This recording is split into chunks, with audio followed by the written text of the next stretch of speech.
Estamos con Gerardo Tábara de Transparencia para conversar sobre un tema que nos tiene obsesionados. Debo decir, a mí me tiene de mal humor hace demasiado tiempo y no dejo de preguntar al respecto. Y es que buena parte de los problemas de corrupción que estamos viviendo el día de hoy tienen su origen en el financiamiento de las campañas políticas, en las promesas que se hacen durante las campañas cuando se recibe dinero que, como ustedes ya vieron, se entrega en maletines y se entrega de manera subrepticia con empresas que después contratan con el Estado. Los menos interesados hasta este momento en aclarar el financiamiento de los partidos políticos han sido ¿quiénes? Los propios partidos políticos. Así que Gerardo Tábara nos explica cuál es el camino a seguir para terminar con esta lacra de la que todos estamos un poco hartos. Gerardo, ¿cómo estás? Pati, gracias por la invitación. Es una preocupación que compartimos muchos. En Transparencia estamos hace tiempo preocupados porque la legislación peruana en materia de financiamiento de la política es demasiado flexible, demasiado light, tiene las puertas abiertas para distintas situaciones que en otros contextos se considerarían irregulares. Tan light que el Partido Nacionalista recibió $3 millones y nadie sabe de dónde. O sea, ¿no? Sí, claro, ¿no? Porque ahora, aparentemente recibió, todavía pongámosle un aparentemente, ¿no? Efectivamente. Ahora, sí hay algunas cosas que me gustaría precisar porque en este debate no se están señalando. Digamos, el aporte de empresas extranjeras actualmente no está prohibido. No está prohibido, pero tiene un tope. 60 UITs. Que no son $3 millones. No, de ninguna manera. En 2011, 60 UITs eran más o menos 200.000 soles. Eso vale para toda empresa. Y luego, la única persona autorizada, según la ley, a recibir aportes para una campaña electoral es el tesorero del partido político. Que en este caso, para poner un ejemplo de las irregularidades, era Ilian Heredia, no era Nadine Heredia, ¿no es cierto? Exactamente. Y luego la ley dice que para eso el tesorero abre cuentas en los bancos. Por lo tanto, tiene que pasar por algún banco ese dinero. Y hay una parte que es muy importante que señala la ley de partidos políticos, que dice: todo aporte no declarado se considera de fuente ilícita. Por lo tanto, creo que en estas circunstancias la información que tiene OMPE va a ser muy importante. Es decir, ¿se declaró ese dinero a OMPE o no se declaró? Hay un artículo hoy muy interesante de Roberto Pereira en El Comercio que distingue entre la parte penal y la parte electoral. Es decir que el dinero vino para la campaña no exime de responsabilidades penales. De acuerdo, eso es cierto. Porque ahora, si el origen del dinero es ilícito, eso configura un delito de lavado de activos, ¿no es cierto? Sí. Para empezar, ¿no? Sí. Claro, sí, hay que probarlo, sí, no es tan sencillo como decirlo, pero hay que... Como dice la ley de partidos políticos, si una organización política gastó dinero o recibió dinero para campaña electoral y no lo declaró, se considera de fuente ilícita. Eso está puesto en la ley de partidos políticos. Ahora bien, que nuestra legislación sigue siendo ley, sigue siendo ley.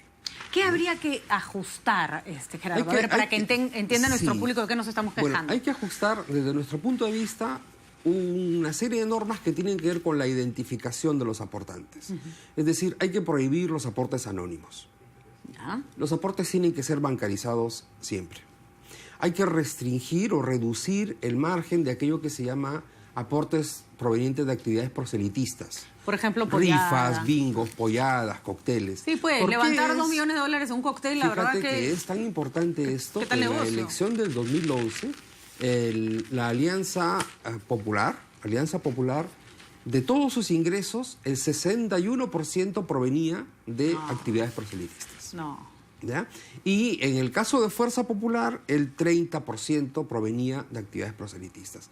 Es decir, no estamos hablando de montos chiquitos. Así es. Estamos hablando de millones de soles que se declaran como que provienen de actividades proselitistas y que pueden no identificar al que compró la pollada, el bingo, la tarjeta de la rifa o la tarjeta del cóctel. Claro, tú solo dices el total que recaudaste en la actividad y no... Entonces, ahí la propuesta de la Comisión Presidencial de Integridad es reducir eso, no eliminarlo, pero reducirlo a no más del 10% de los gastos de la campaña electoral.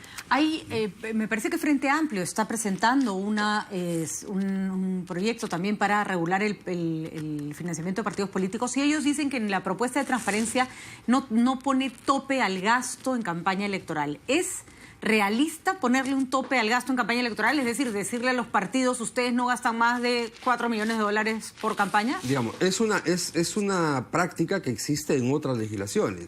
Hay países donde se establece topes. En el Perú lo único que existe son topes para los aportes de las personas y de las empresas. 60 UITs.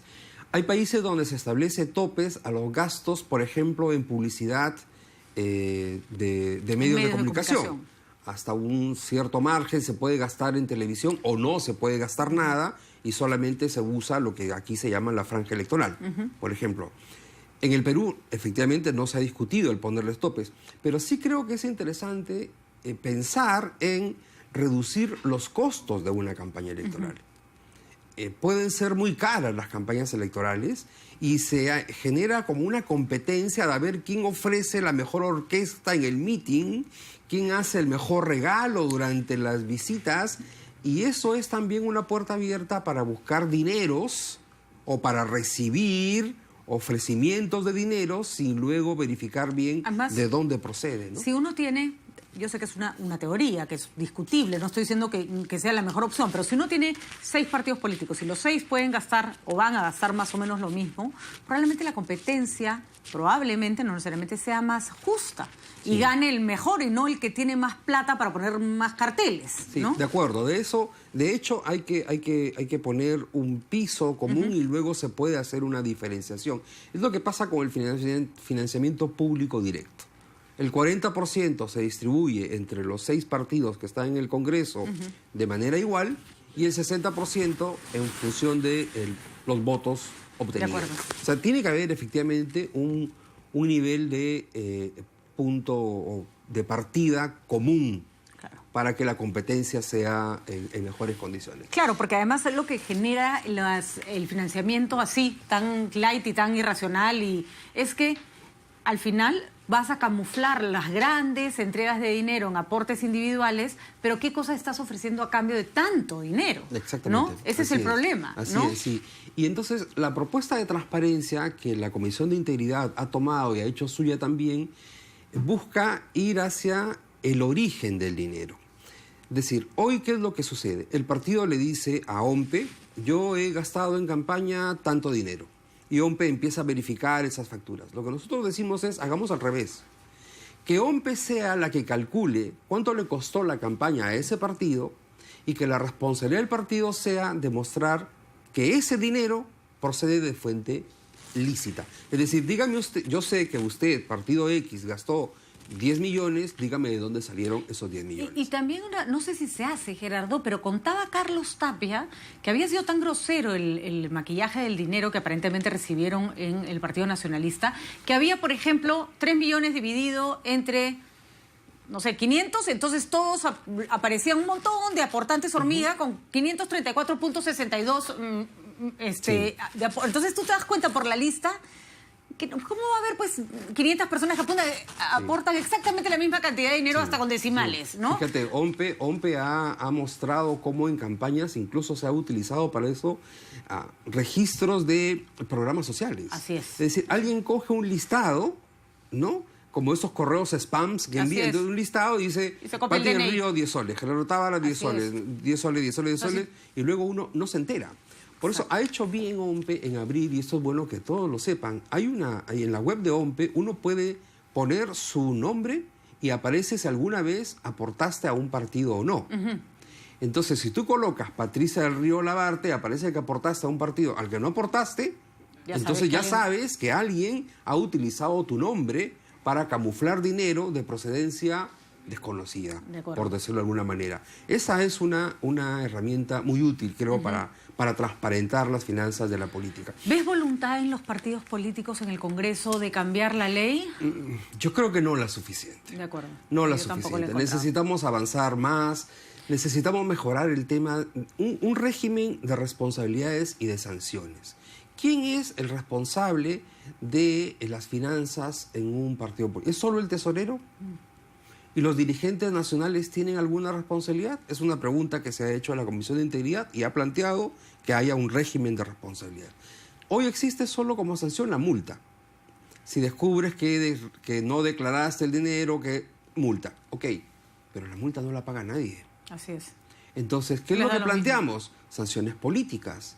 El partido que infringe las normas del financiamiento debería restringírsele su participación en las elecciones y, en los casos extremos, retirarlo del registro de organizaciones políticas. Pero hay varias cosas ahí implicadas, ¿no, Gerardo? Cuando alguien dice que la persona X ha dado plata para el partido, primero hay robo de identidad. Yo me estoy cogiendo la identidad de alguien más para ponerlo de aportante cuando no lo es. Segundo, hay falsedad, porque estoy mintiéndole al Estado. Sí. O sea, ¿todo eso es una multa nomás? Exacto. ¿No? O sea, es alucinante, ¿no? Es una multa que además... OMPE no tiene manera de cobrártela. No, y además ese partido o ese gobernante o esa persona que está robándose la identidad de alguien más para chantarle una donación, va a ser tu presidente. O sea, ¿así empezamos? Va a ser tu presidente, tu alcalde o tu gobernador regional. En 2015 había 6 gobernadores regionales que estaban ejerciendo el cargo, y un año antes, cuando ganaron la elección, no le habían informado a la OMPE nada de los gastos de campaña. Claro. Y sin embargo, estaban tranquilamente ejerciendo el cargo. Y en el Código Penal hay un título que se llama delitos electorales. Pero la mayoría de ellos están referidos al día de la elección. De acuerdo. Si te impidieron a votar, no sé qué. Y lo otro, el tema de dádivas. Pero no hay como delito electoral estos temas que tú acabas de señalar. Falsear información sobre la procedencia del dinero de campaña. Además, recibir dinero, en fin, una serie de aspectos. Por lo tanto, creo, perdóname, que deberíamos pensar en un régimen de responsabilidades y de sanciones que vaya más allá de las multas que hoy existen y que no están teniendo ningún efecto. Y otro aspecto que creo que no podemos seguir disimulando es que el tema del voto preferencial es una de las puertas más grandes para la entrada de la corrupción a los gobiernos. ¿Por qué? Porque ese congresista que fue elegido con el número 21 y recibió plata para entrar al Congreso, y también tiene un montón de gente a la que le tiene que devolver el favor. Tienes entonces 130 posibles personas para corromper, para darles un montón de plata, para que entren al Congreso y para que legislen en tu favor y hagan lobby en tu favor. El voto preferencial promueve el financiamiento sucio de las campañas políticas. El voto preferencial ha tenido una serie de perjuicios para la política nacional y para el funcionamiento del Congreso también, porque no ayuda a la disciplina en las bancadas parlamentarias. Así es. El congresista se siente dueño él de su curul y olvida que antes hubo que marcar el símbolo de un partido y después el número de él o la candidata. Y además, probablemente, no todos, por supuesto, algunos tendrán gente a la que le deben obedecer más que a los propios partidos que los han puesto ahí. Es muy probable, ¿no? Es muy probable. Ahora, desde el punto de vista de transparencia, la discusión sobre voto preferencial debe ir acompañada e incluso precedida por la discusión sobre la democracia al interior de los partidos políticos y las elecciones primarias. Va a ser un tema muy importante para las elecciones de 2021, pero para las elecciones de 2018, regionales y municipales, es fundamental darle prioridad a las reformas en materia de financiamiento de campañas electorales y control de gastos, y el tema de requisitos para ser candidato. Puede cualquier persona, aunque tenga antecedentes de corrupción, es decir, de haberse apropiado de dinero del Estado, postular otra vez al cargo de alcalde o gobernador regional. Yo creo que no. En transparencia pensamos que no. Esos temas son de especialísima urgencia, pensamos desde... Y acá vamos a decirles, Gerardo, a los congresistas que nos pueden decir 50 veces que están comprometidos con la lucha contra la corrupción. Pueden interpelar a 40 ministros porque no les gustan las adendas o las decisiones. Pero si lo que está en sus manos arreglar, no lo arreglan, discúlpenme, pero es puro floro. Bueno, la gente lo percibe. Acabamos de entregar en el Congreso el día jueves y el viernes en la presidencia del Consejo de Ministros cerca de 57.000 firmas de respaldo a la reforma electoral, a esta que iniciamos con el Plan 32, pero que va más allá de lo que es Plan 32. Es decir, hay una expectativa grande. Nosotros vamos a seguir insistiendo, porque efectivamente yo creo que lo que nos tiene que dejar de lección, una de las dramáticas lecciones tal vez de este escándalo de Odebrecht y más, es que no solamente basta con investigar y sancionar a los responsables. Necesitamos el marco legal e institucional que haga imposible, o por lo menos restrinja al mínimo, la posibilidad de que estos actos de corrupción se repitan en el futuro. Así es, y ahora están en problemas la pareja Humala Heredia, está en problemas la señora Keiko Fujimori también por los mismos motivos de financiamiento de partidos políticos, y si esperamos un poco, todos van a ser problemas por la misma razón, porque nadie tiene las cuentas claras como debiera. Bueno, Gerardo, te agradecemos muchísimo tu presencia, seguiremos impulsando este tema que es fundamental, y de verdad, señores congresistas, la manera de luchar contra la corrupción está en que cada uno haga su parte. La parte del Congreso es generar una legislación que impida que los partidos políticos sigan siendo una coladera para que se meta ahí plata sucia. A ver si se atreven a chapar su lado de la historia y hacer su trabajo. Vamos a una pausa.